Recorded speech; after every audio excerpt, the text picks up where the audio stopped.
Oui, salut. Voilà.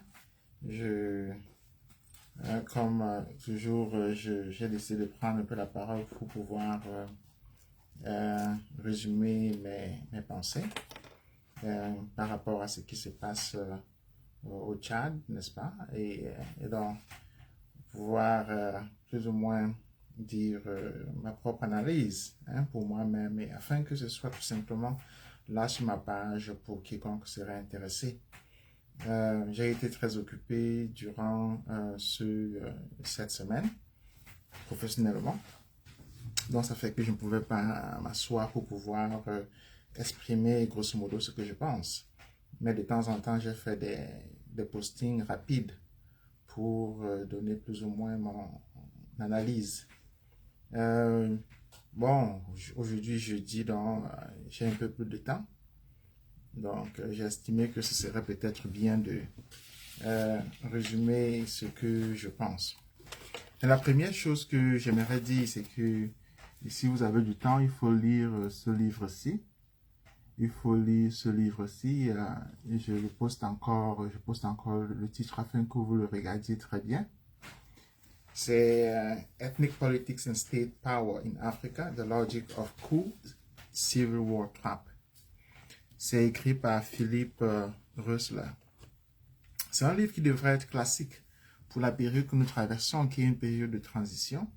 C'est-à-dire que nous avons en Afrique francophone des présidents qui sont plus ou moins vieux, des structures qui sont tyranniques, qui sont ancrées, et qui sont pas seulement tyranniques, mais aussi militaires et tribales.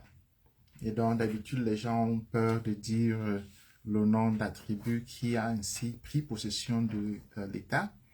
Mais c'est évident que cette peur est liée au fait que cette tribu-là soit encore au pouvoir. L'écrivain n'a pas ce problème-là parce que le rôle de l'écrivain, c'est de nommer. Et donc, moi, je passe cette limitation-là et donc, je nomme. Mais politiquement, évidemment, il y en a qui estimeraient que ce serait un danger pour eux de nommer. Et humainement, ce serait un danger parce que ce sont des gens qui sont capables de vous tuer. Mais je pense que c'est important de lire ce livre-ci et c'est le premier point que j'aimerais présenter. Le premier point, c'est que nous avons des pouvoirs, n'est-ce pas, qui font en fait un calcul cynique. Qui font un calcul cynique qui en fait consiste à deux choses. La première, c'est que le pouvoir veut rester. Et donc, pour rester, il faut empêcher qu'il y ait des coups d'État. Et parce que les élections, de toutes les façons, sont frauduleuses. Et pour la légitimation par ces élections-là, ils ont besoin de gens comme le Camto, comme des opposants de façade. Ça y est, des gens qui leur donnent une légitimation dont ils n'ont même pas besoin. Donc, des politiciens de pacotille, ils ont besoin de gens comme ça. Mais leur but, c'est de rester au pouvoir. Donc, pour rester au pouvoir, cependant, ils ont besoin beaucoup plus d'une structure militaire. Et cette structure militaire, pour qu'elle puisse ne pas faire le coup d'État, pour qu'elle puisse ne pas se retourner contre celui qui est au pouvoir, devient non tribal. Et donc, dans un pays comme le Cameroun, ce sont les Boulous. Et dans un pays comme le Tchad, c'est la tribu de Idriss Déby. Au Soudan, etc., etc., en Éthiopie, n'est-ce pas? C'est-à-dire dans tous ces pays-là. Et donc, la conséquence, c'est qu'ils ont plus ou moins éloigné la possibilité du coup d'État. Ça peut être calculé très facilement. Au Cameroun, par exemple, depuis 1984, il n'y a plus eu de coup d'État. Mais la conséquence donc de cet éloignement du coup d'État, c'est que le pouvoir est devenu tribal. C'est-à-dire que on a des boulots partout. C'est-à-dire ils parlent entre eux en patois. Et donc, si tu arrives et que tu n'es pas boulot, tu vas déjà parler en français et on va savoir que tu es étranger. Donc, ça fait qu'il y a une protection tribale qui sauvegarde le pouvoir, qui fait que le pouvoir soit légitimement protégé. Avant même que des structures comme la garde présidentielle, le BIR, etc. n'existent, la frontière linguistique a déjà protégé le président, dont a exclu la possibilité de coup d'État. L'exemple classique, c'est le Cameroun. Depuis 1984, il n'y a plus eu de coup d'État.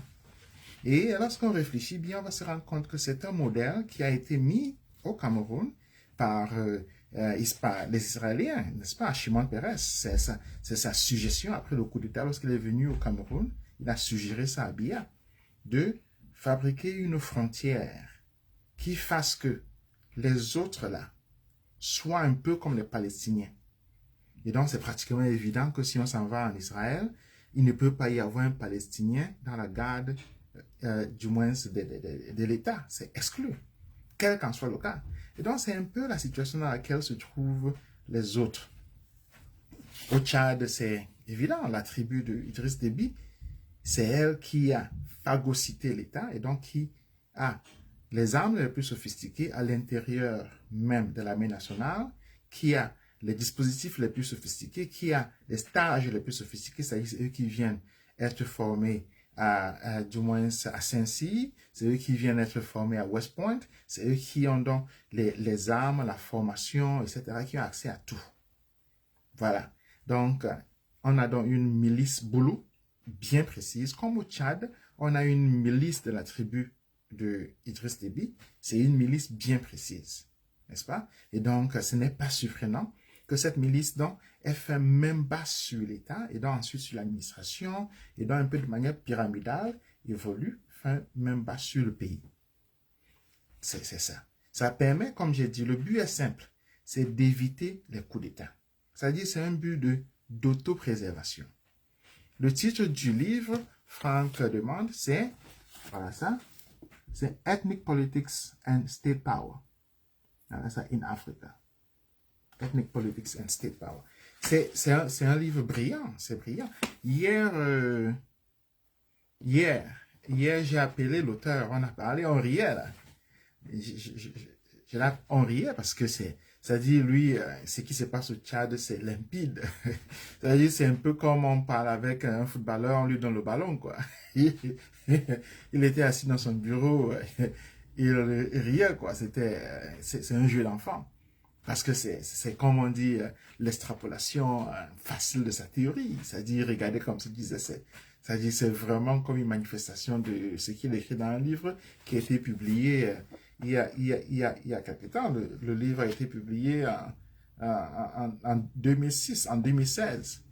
Donc c'est un livre qui est vieux de 5 ans. Mais avec ce qui se passe au Tchad là, on voit, ça dit, il a tout simplement ri, quoi. On parlait un peu comme si on se connaissait déjà, alors que c'était tout simplement évident. Donc, cette tribalisation-là, le but est simple, je dis que le but est simple, c'est d'écarter la possibilité du coup d'État. C'est simple. C'est-à-dire, ce que les Boulous font, c'est pas surprenant, c'est écrit dans ce livre-là, c'est écrit ici. C'est écrit là, et il y a d'autres livres sans doute qui extrapolent ça, n'est-ce pas? C'est-à-dire, le but est simple, écarter le coup d'État. C'est simple. Et la manifestation la plus claire de ça, c'est au Cameroun. Il n'y a plus eu de coup d'État depuis 1984. N'est-ce pas? Parce que le coup d'État a été écarté par la tribalisation de l'État, par la tribalisation de l'armée, c'est-à-dire qu'on a une force d'élite, le BIR, les gardes, les forces spéciales, etc., qui sont là, qui sont retournés contre l'armée elle-même, contre l'armée nationale. Voilà. Là, c'est ce qui est important à savoir. La conséquence de ça, c'est quoi? La conséquence de ça, c'est qu'aucune rébellion ne pouvant venir dans l'armée, donc, viendra de l'extérieur. C'est évident. Ça viendra donc de l'extérieur. Donc, comme par exemple au Cameroun, la crise anglophone a eu lieu au nord-ouest et au sud-ouest. Ça vient de l'extérieur.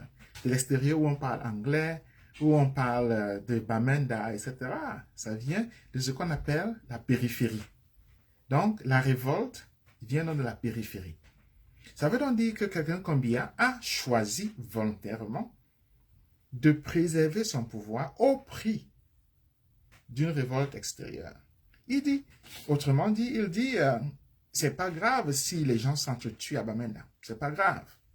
Mais tant qu'ils ne sont pas dans son pouvoir là, comme il l'avait dit lui-même à Yaoundé, tant qu'ils ne sont pas là, c'est bon. C'est bon, c'est bon. Donc il n'y a pas de souci. Donc, le plus important, non, c'est la préservation de ce pouvoir-là, mais en même temps, le changement ne peut venir que de l'extérieur. Là, c'est évident, quoi. Les exemples sont encore nombreux, ils sont nombreux. Et le Cameroun est un exemple classique encore. Le Tchad, lui aussi. Avec le Tchad, on a vu, ça dit, ils ont traversé le territoire le 11 avril. n'est-ce pas? Le FARC a traversé le territoire le 11 avril. Et le 20 avril, ils ont déjà abattu le président. Ça a pris 10 jours. 10. 1, 2, 3, 4, 5, 6, 7, 8, 9, 10 jours. Ils ont abattu le président. C'est ce que, je dirais, c'est ce que moi j'ai toujours dit. C'est logique. Vous voyez même la photo là. Vous allez voir, la photo est là. La révolte vient toujours seulement de l'extérieur. C'est tout. C'est tout. 10 jours. C'est fini. Donc, voilà ça. La trappe coup d'État, guerre civile. Et donc, c'est une équation à laquelle le Cameroun ne peut pas échapper. Le Tchad n'y a pas échappé. Le Rwanda n'y a pas échappé. Le Soudan n'y a pas échappé. L'Éthiopie n'y a pas échappé. Le Congo n'y a pas échappé. Etc., etc., etc. Vous pouvez multiplier les exemples, vous allez voir que ça va se multiplier comme ça. Parce que c'est mathématique. C'est comme le jeu d'enfant, quoi. C'est mathématique. Et le plus clair cela est formulé, le mieux ça voudra.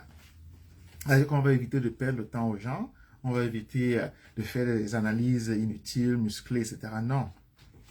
Avec un pouvoir comme le Cameroun, qui a exclu la possibilité du coup d'État, la seule chose qui va faire ça s'écraser, n'est-ce pas? C'est une rébellion externe. C'est simple. C'est très simple. Vraiment très simple. Donc, c'est ce que le Tchad nous enseigne. Et donc, lorsqu'on voit, n'est-ce pas, lorsqu'on voit Mahamat Mahdi Ali venir de Libye, vous voyez très bien que la Libye, c'est un champ fertile. Comme la Centrafrique, c'est un champ fertile. Comme le Niger, c'est un champ fertile. N'est-ce pas? Qui aurait pu dire que la Libye, c'est un champ fertile pour la rébellion, alors que c'est le cas? Voilà. Et Idriss Déby est fini là. Il est parti, c'est le passé maintenant. Là, c'est le premier point. Là, c'est le premier point. Le deuxième point, c'est si on ne fait rien. Si on ne fait rien. Parce que quel qu'en soit le cas, ce pouvoir-là qui s'est protégé dans la tribu, par le BIR, par les forces spéciales, la garde républicaine, qui ne parle que son patois, qui finalement met son frère, petit frère, cousin, etc., qui empile dans la tribu, a des intérêts à sauvegarder, ça dit sa propre subsistance. Déjà, le salaire, les maisons, il faut le manger quotidien de tous les jours. Donc, il veut garder ce pouvoir-là, c'est très simple. Ça veut donc dire que lorsqu'on a un président comme Biya qui a 90 ans, lorsqu'il va mourir, mais c'est évident, c'est comme l'eau de rouge, je n'ai même pas besoin de l'expliquer à n'importe qui. C'est évident que c'est son fils qu'on va mettre au pouvoir. Ce que le Tchad nous révèle, c'est que le Tchad montre cela, c'est enfantin, quoi. Ça se voit devant nous tous. C'est-à-dire que là, c'est le second point. C'est que ce pouvoir-là va devenir dynastique. Ce n'est pas caché. Et c'est clair que la France va soutenir cette dynastie-là. Que ce soit Chirac, que ce soit, comme c'était Chirac, que ce soit Sarkozy, ou bien que ce soit Macron. La France va toujours soutenir cette dynastie-là, quel qu'en soit le cas. Donc ne perdez même pas le temps, c'est une perte de temps inutile, vous perdez des jours, vous perdez des semaines à argumenter sur la France va soutenir cette dynastie-là, quel qu'en soit le cas, parce que c'est comme ça. Mais ce qui est essentiel, c'est que ce pouvoir-là, n'est-ce pas, que j'ai expliqué au niveau 1, qui exclut la possibilité de coup d'État, va devenir dynastique. Il va devenir dynastique, c'est-à-dire que c'est Franck Biya qui sera au pouvoir, comme, n'est-ce pas, au Tchad, c'est Kaka qui est devenu président. Comme, par exemple, au Togo, comme par exemple au Gabon. C'est comme ça, c'est indiscutable, ce sera comme ça. C'est-à-dire que c'est encore, comme on dit, enfantin, quoi. C'est-à-dire, si vous voulez perdre du temps, vous pouvez passer votre temps à discuter là-dessus. Si vous n'avez rien à faire, vous pouvez faire comme les Camtour, vous faites des meetings, vous montez, vous descendez, vous êtes en veste, vous parlez de survival. Vous pouvez le faire pendant 2 ans, 3 ans. Survival, c'est un vieux de 1 an, mais il parle encore de ça. Donc, vous pouvez faire ça. 3 ans, 4 ans, vous parlez de ça, survival tous les jours. Mais devant vous, là, il y a un pouvoir qui est dynastique, qui s'est inscrit dans la dynastie, dans le principe dynastique, parce que c'est ce principe-là qui, comme j'ai dit, est la conséquence logique du fait qu'il ait militarisé la tribu. La tribu au pouvoir. On a vu ça au Tchad. La distinction entre ce qui se passe au Tchad et ce qui s'est passé au Congo et puis au Togo et puis au Gabon, je vous l'ai dit, c'est qu'au Tchad, évidemment, il y a eu une rébellion externe. Il n'y avait pas ça au Togo. Il n'y avait pas ça au Gabon. Il n'y avait pas ça. Moi, j'ai suivi l'histoire du Togo. J'ai publié les textes dans Jeune Afrique à l'époque. Il n'y avait pas Facebook. J'ai publié les textes comme ça, les réflexions comme ça que j'ai fait dans Jeune Afrique.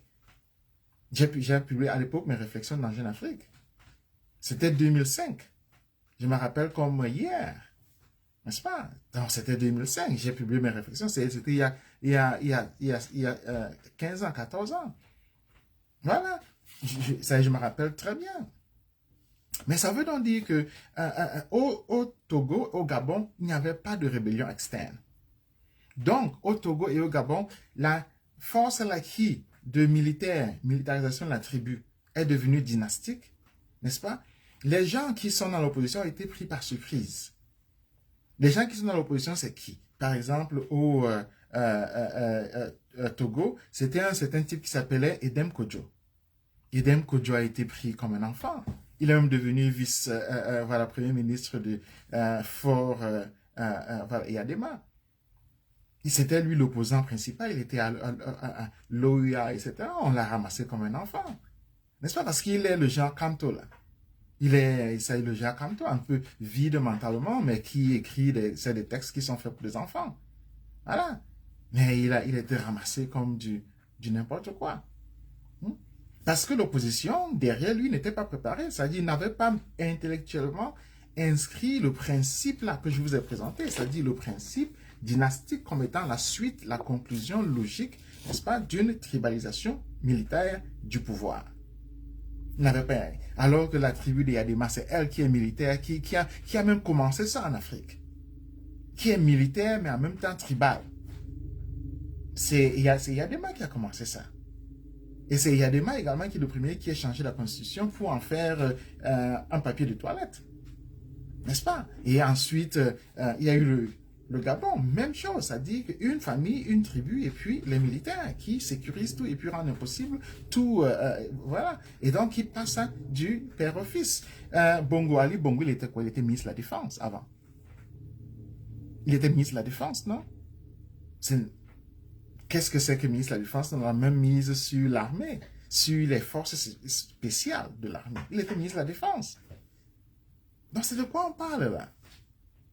Donc, vous avez devant nous, nous avons devant nous une dynastisation du pouvoir qui est fondée dans la tribu et dans l'ethnie. Et donc, ça veut donc dire qu'aucun changement ne peut être démocratique. Aucun, c'est exclu. C'est une perte de temps. En fait, le problème, c'est que ça empêche aux gens de réfléchir, ça empêche aux gens de se préparer, de construire une alternative sérieuse. Ça empêche mentalement aux gens d'évaluer même la possibilité d'une alternative. C'est-à-dire de voir que le changement ne peut venir que de l'extérieur. C'est-à-dire il ne peut venir que des forces, qu'elles soient minimes, qu'elles soient n'importe quoi, qui soient installées à partir de ça. Mais regardez le Gabon. Ali Bongo, il était ministre de la Défense. Il était de son père.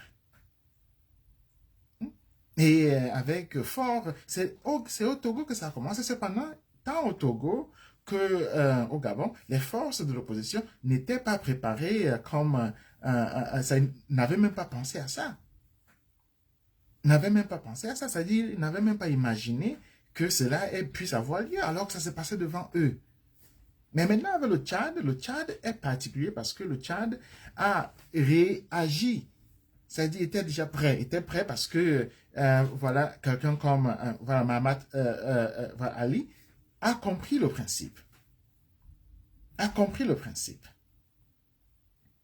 Il a compris le principe, donc il a su qu'une révolte pour le changement ne peut venir que de l'extérieur.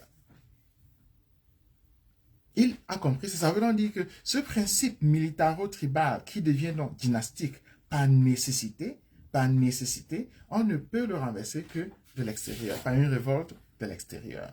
Que ce soit comme ce que les anglophones font, c'est-à-dire la révolte anglophone qui est devenue militaire, etc. Ou bien que ce soit le niveau tout à fait clair, comme au Tchad, n'est-ce pas? Où il y a, et vous avez vu, j'ai dit encore 10 jours, Déby n'est plus là. Si la France était si forte, Déby serait président. Si elle était si forte, en 10 jours, il a été abattu, il serait président. Si elle était la France, là qu'on dit, il serait président. Il est où? Il est au tombeau. Et donc, comme il est au tombeau, on a vu chacun de nous voir du moins l'infamie qui se répète, se répète, se répète. Et elle se répète parce que le principe de cette infamie, il est connu, le principe est connu, le principe est connu, c'est pas un secret. C'est pas un secret, c'est un principe connu. Et ce n'est pas, la France ne fait pas quelque chose de secret, c'est connu, c'est sûr. Donc on peut se préparer en conséquence. Ça veut donc dire quoi? Je lisais ce matin-ci le parcours, parce que lorsqu'on voit, on dit, ils disent c'est bien, il ne faut pas beaucoup perdre de temps là-dessus. Il est déjà mort, il est mort. Il faut regarder qui l'a fait. Quel est son parcours? D'où est-ce qu'il vient? Comment est-ce qu'il a pu faire ça? Qu'est-ce qu'il a pu mettre en jeu? Etc. Voilà ce qui est important. Et je me rends compte que celui qui l'a fait, il s'appelle Mahdi Ali.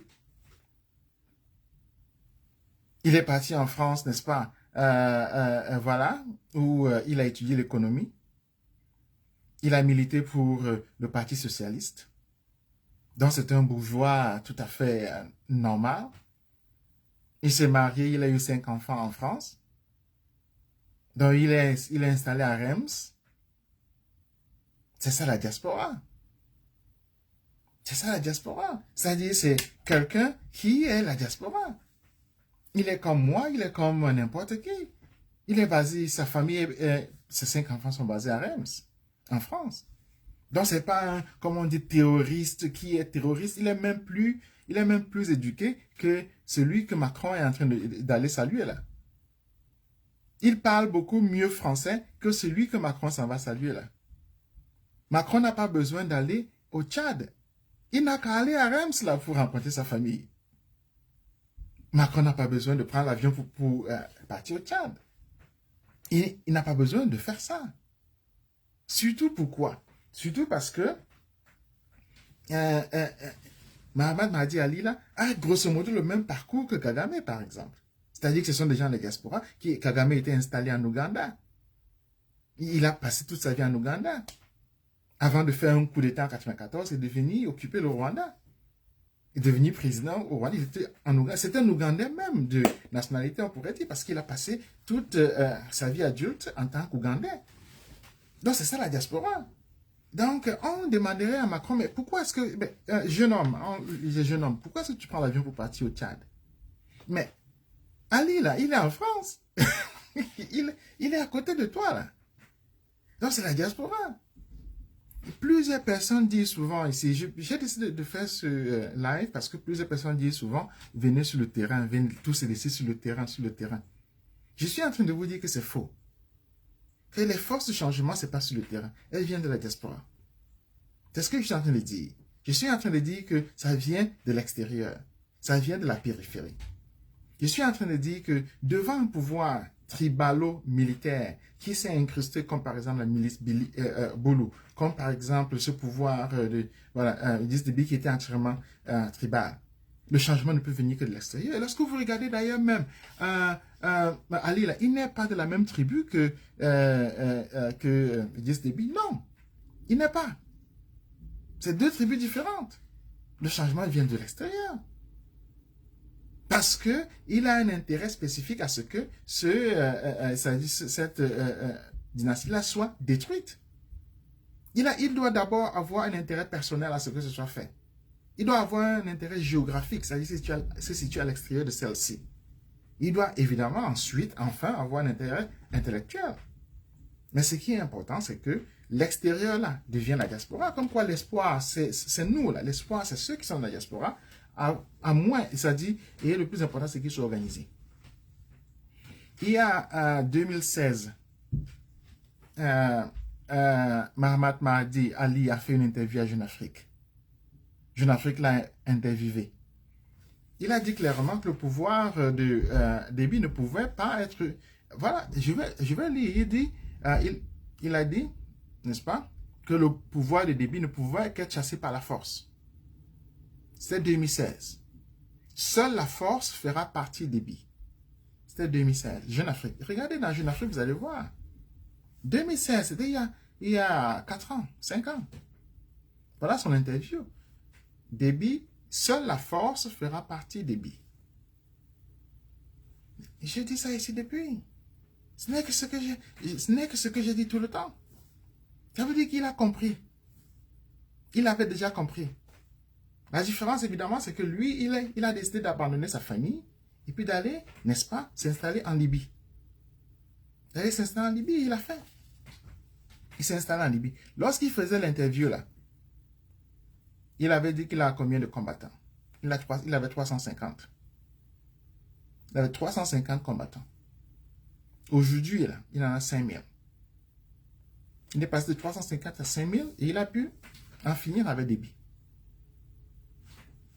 Qu'est-ce qu'on veut de plus? Qu'est-ce qu'on veut de plus? Comme quoi, ce n'est pas sur le terrain, c'est sur le terrain quand il y en a qui me disent « On t'attend ici à la poste centrale. » Non, je ne suis pas un enfant. Donc arrêtez de me dire « On t'attend à la poste centrale. » Non, non, non, je ne suis pas un enfant. Je ne suis pas un enfant. Je répète encore, la diaspora, c'est l'espace sur lequel, à partir duquel toute organisation sérieuse qui puisse renverser ce pouvoir tyrannique peut être mise en branle. Et ça, lorsqu'il y aura ce renversement, on pourra se retrouver à la poste centrale. Voilà. Et ça se passe devant nous. Là, c'est le point numéro 3. Donc, on peut comparer avec, entre Ali et puis Kagame, c'est le même parcours, c'est la même vision, c'est la même analyse du terrain. C'est vraiment, c'est enfantin, quoi. C'est clair, systématique, mais il faut l'écouter. Lorsqu'il parle, c'est clair qu'il a été formé, c'est un économiste. C'est clair qu'il a une vue, du moins intellectuelle des choses. C'est clair qu'il a une analyse plastique des choses. Donc, en fait, on ne peut même pas le comparer avec cette poupée-là que Macron est en train de courir installer en N'Djamena. La différence est claire, la force symbolique. Et puis, c'est même très bien. Il faut lire la présentation de qui il est dans Libération. Et c'est bien que Libération ait fait ce portrait-là. Il faut lire, c'est dans Libération. Là, c'est le second article d'importance. Le premier, c'était le 2016 dans Jeune Afrique. Le second, c'est dans Libération. Il faut le lire. Vous allez voir que c'est quelqu'un de calibre. C'est quelqu'un de sérieux. Il va diriger le Tchad. Il va diriger le Tchad parce que celui qui est là, Kaka, là, il n'a aucune substance. À part les armes, là, c'est-à-dire Macron est en train de courir embrasser un enfant soldat. C'est ce que nous voyons devant nous, là. Macron est en train de courir embrasser un enfant soldat. Devant nous, moi j'ai 51 ans là, je ne croyais pas pouvoir voir ça. Macron court avec tous ses ministres embrasser au Tchad un enfant soldat. Ce n'est même pas seulement qu'il est le fils de Déby. C'est que le jeune Macron là, dont la femme c'est une institutrice à la retraite, n'est-ce pas? Institutrice à la retraite. Il court en Afrique embrasser un enfant soldat. C'est ce niveau là. Ça veut dire quoi? Le point numéro 4. Parce que la France est tombée entièrement basse, quoi. Ça dit c'est vraiment le caniveau, là. Ça dit ce n'est même pas seulement qu'il répète ce qui a été fait en 92, du moins en 94, en 2013 avec le Mali, et puis maintenant, ce n'est pas seulement qu'elle manque d'idées, que cette France-là manque d'idées, c'est qu'elle, devant nous, devant les Africains de notre calibre, de ce calibre, devant les États-Unis qui viennent d'élire un président noir, en Barack Obama, qui vient d'élire un vice-président noir, n'est-ce pas, à Kamala Harris, le niveau de la France, le niveau mental de la France maintenant, c'est d'aller embrasser des enfants soldats. C'est ça le niveau de Macron, quoi. C'est ça son niveau. C'est ça le niveau de Macron, d'aller embrasser un enfant soldat. Alors que celui qui a battu Idriss Déby, là, est en France, là. Vous comprenez donc que la France est à terre, quoi. Vous comprenez que la France est à terre, mais la différence c'est quoi? C'est que nous avons une diaspora africaine, noire, qui est puissante. Qui est puissante. Donc, il est temps pour nous de prendre le pouvoir. C'est ce que je dis. Il est temps pour nous de prendre le pouvoir. Et pas seulement au Tchad, pas seulement au Rwanda, mais en France. Mais en France. Parce qu'il y a une erreur d'analyse qui veut que, n'est-ce pas, des gens comme, des jeunes comme les Macron là, présente les Noirs comme étant anti-français, etc. Mais c'est enfantin, quoi. Pourquoi est-ce que moi je serais anti-français? Moi aussi. Pourquoi je le serais? Pourquoi je serais anti-américain? Je vis aux États-Unis depuis 20 ans. Pourquoi je serais anti-américain? Mais pourquoi? Pourquoi est-ce que je serais anti-français? C'est une perte de temps et d'énergie. Ce que les Noirs doivent faire, parce que ce pouvoir-là nous l'avons, c'est remplacer Macron. c'est avoir un président noir en France. Et si il ne fait pas le travail qu'on veut qu'il fasse, on a un autre président noir. Il ne fait pas, on a un autre, un troisième, un quatrième, etc. Je suis en train de dire que la diaspora, c'est-à-dire que les Noirs en France ont clairement le pouvoir. C'est-à-dire, nous avons le pouvoir, quoi. Parce que devant nous, vous avez vu, ces jeunes Français, ils courent au Gabon, là, embrasser un enfant soldat. C'est-à-dire vraiment qu'elle est désespérée, la France. Absolument désespérée. Mais c'est que les Africains eux-mêmes, nous ne nous sommes pas encore rendus compte de notre pouvoir. C'est-à-dire, nous ne nous sommes pas encore rendus compte du pouvoir que nous avons. Nous ne savons pas encore que nous avons la possibilité d'être président à l'Élysée, là. D'avoir un président noir à l'Élysée, là. Parce que des gens comme les Macron, là, avec sa femme qui est institutrice, mais c'est des petits, là. On les balaye, là. Donc, lorsque les Noirs vont se rendre compte de ça, on ne va plus accepter ces genres de petits théâtres. C'est ce que je suis en train de dire. Là, c'est le point numéro 4. Que faire? Ils se rendent compte du pouvoir de la diaspora noire à travers le monde, en France, etc. Et remplacer des gens comme les Macron.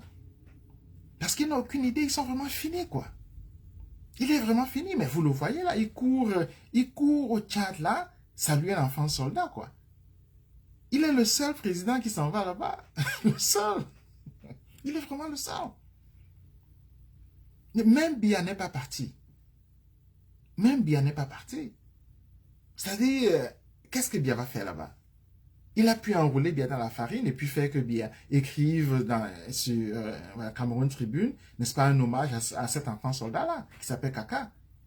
C'est la seule chose qu'il a. Et puis, il a pris l'avion, croyant qu'il va convaincre quelques-uns. Il a pu convaincre, je viens de lire le type de la transition malienne, de venir. C'est tout. Mais donc, c'est parce qu'il est absolument désespéré. Il est absolument désespéré. Mais devant nous tous, nous savons que celui qui a plus de calibre de substance, c'est Mahamat Ali. Nous le savons. Il faut écouter sa deuxième interview sur la Deutsche Welle. Il faut écouter son interview. Vous allez voir, c'est quelqu'un de substance. C'est quelqu'un de la substance de Kagame, qui a décidé d'abandonner la France, de quitter la France, former une économie, etc., et d'aller diriger une rébellion. Il a décidé de faire ça. Et dans notre sphère, ils sont nombreux qui ont fait ça. C'est-à-dire, il n'est pas le premier. On peut citer Museveni, j'ai cité Kagame, on peut citer Castro, on peut citer, etc. Les exemples sont nombreux. Mais très peu ont le calibre qu'il a. Et l'enfant soldat, là, qu'est-ce qu'il a comme calibre? À part tenir le fusil, il sait faire quoi? Rien du tout. Vous voyez donc, la France se retrouve à un niveau où on croyait que c'était les années 50, 60, durant les années 60, 70 qu'elle faisait ça. Mais Macron, c'est l'ordure entière, quoi. C'est vraiment le niveau de la racaille.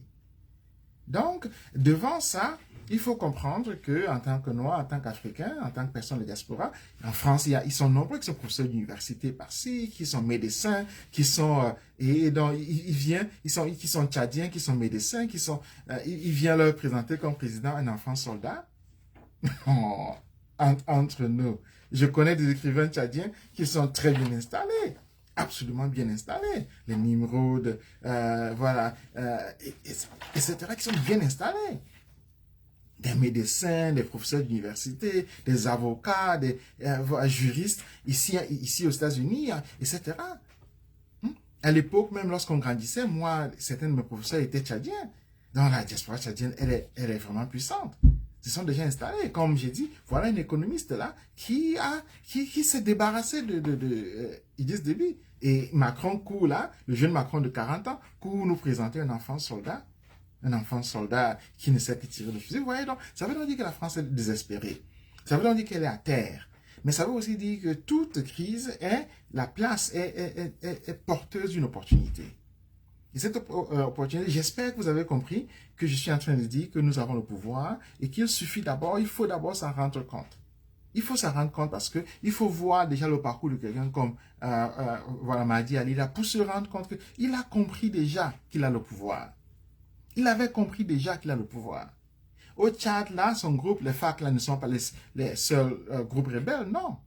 Il y a plusieurs groupes rebelles, mais c'est lui qui a réussi. Donc les autres vont se mettre derrière lui. Les autres vont se mettre derrière lui. Voilà. Le cinquième point que moi j'aimerais mentionner avant de clore plus ou moins, le cinquième point, c'est quel est le rôle que la France donne aux intellectuels. Le rôle que la France donne, c'est le prétexte, c'est le cache-sexe. Comme ce qu'ils vont faire à Montpellier, c'est le cache-sexe. Tandis que la France est en train de mettre les enfants soldats au pouvoir, partout pour pouvoir maintenir ses intérêts, pour pouvoir faire suivre ses intérêts, qui sont en train de disparaître comme la peau de chagrin. Donc, elle se sert des gens à qui on donne $1000, $2000, on donne un billet d'avion première classe et tout. Dans Air France, avion que personne ne prend plus à cause de Covid, alors il court et puis il parle. Pendant ce temps, Macron a mis un enfant soldat au pouvoir entre-temps. Et elle l'a fait au Mali en 2013. Elle l'a fait au Rwanda. Elle a essayé de le faire au Rwanda, n'est-ce pas, en 1994. Elle avait envoyé à l'époque là deux historiens français, n'est-ce pas? Parce que pour elle, les intellectuels comme moi, comme les autres, ce sont des prétextes. C'est-à-dire, on se sert pour cacher, en fait, le travail économique qui est en train d'être fait. Mais par rapport à ça, c'est important de savoir que les intellectuels africains, les écrivains, la classe moyenne devraient pouvoir présenter la réalité telle qu'elle se manifeste, afin que les gens se rendent compte du pouvoir qu'ils ont. Afin que nos cadets, afin que ceux qui ont notre âge, n'est-ce pas, afin que même nos aînés se rendent compte du pouvoir que nous avons. Du pouvoir que nous avons dans la diaspora, parce que c'est, je le dis encore, à partir de la diaspora uniquement. C'est à partir de la diaspora uniquement que le changement pourra avoir lieu. Et donc, les retrouvailles à la pause centrale, c'est à la fin. C'est à la fin. Mais c'est à partir de la diaspora uniquement. C'est-à-dire à partir de l'extérieur que le changement aura lieu. Et je le redirai encore. Ça a eu lieu. Le Togo n'a pas fait une bonne analyse à cause des gens comme les Edem Kodjo, etc. Le Gabon n'a pas fait une bonne analyse. Mais le Tchad a fait une bonne analyse. Et j'estime que le Cameroun doit être prêt. Parce que nous faisons une bonne analyse. Parce que lorsqu'on a une bonne analyse, on a donc la possibilité de s'organiser et puis d'avoir une action conséquente. C'est ce que je suis en train de dire. Donc, lorsqu'on fait une bonne analyse, on a la possibilité de s'organiser et d'avoir une action conséquente. Et c'est tout. C'est de quoi il s'agit. Et donc, les intellectuels, n'est-ce pas, ont cette fonction primordiale de faire les gens se rendre compte du pouvoir qu'ils ont. De faire que vous qui me regardez, que ce soit une personne, que ce soit 2, que ce soit 10 personnes qui regardent cette vidéo, que vous compreniez le pouvoir que nous avons. Que vous compreniez que nous avons ce pouvoir-là en France, d'avoir un président noir. Et moi, je le dis en connaissance de cause. J'ai une vie où je peux commencer à raconter des histoires. Parce que moi, j'ai été en Allemagne, à Berlin, lorsque le mur tombait. Qui avait cru que le mur de Berlin tomberait? Moi, j'étais en Allemagne. J'étais en Allemagne, un an après, j'ai vu les traces du mur là qui étaient tombées. J'étais là. C'était ma première fois d'aller en Europe. J'ai pris le train pour aller jusqu'à Berlin voir ce mur-là tomber. Voilà. J'étais ici aux États-Unis lorsqu'en 2008, lorsqu'en 2000, on a commencé la guerre. Les États-Unis, en 2021, 20 ans après, ont été vaincus. Et moi, j'étais contre la guerre. Et donc, j'ai décidé qu'il y aurait un président noir. Et moi, lorsqu'il y a eu un président noir, j'ai fait campagne pour lui. Il a été président pendant 8 ans. Actuellement, maintenant, c'est Kamala Harris. La même chose aura lieu en France. Mais ce qui est important, c'est donc de savoir que nous, dehors, là, nous avons un pouvoir extraordinaire qu'il nous faut commencer à exploiter, qu'il nous faut commencer à mettre en branle pour pouvoir transformer les États là que nous avons. Parce qu'on ne peut pas être là avec tout le pouvoir qu'on a en France là et permettre qu'un petit comme Macron, avec sa femme institutrice, n'est-ce pas, se mette à courir pour installer un enfant soldat dans nos pays là et rendre impossible le fait que l'on aille dans nos pays là se reposer. Parce que pourquoi est-ce que moi je vais partir au Cameroun ou bien dans un pays comme le Tchad? Ce n'est pas pour y rester. Mais je n'habiterai jamais au Cameroun. C'est pour passer des vacances, me promener un peu et puis voilà, causer, boire la bière, c'est tout. 2 semaines me suffisent. Mais ce n'est pas logique, on ne peut pas accepter, n'est-ce pas, que quelqu'un comme Macron se mette à courir là-bas et puis en fait torpiller la paix que l'on a dans nos pays. La torpiller en faisant de mauvais choix. Donc, c'est ça que moi je voulais dire.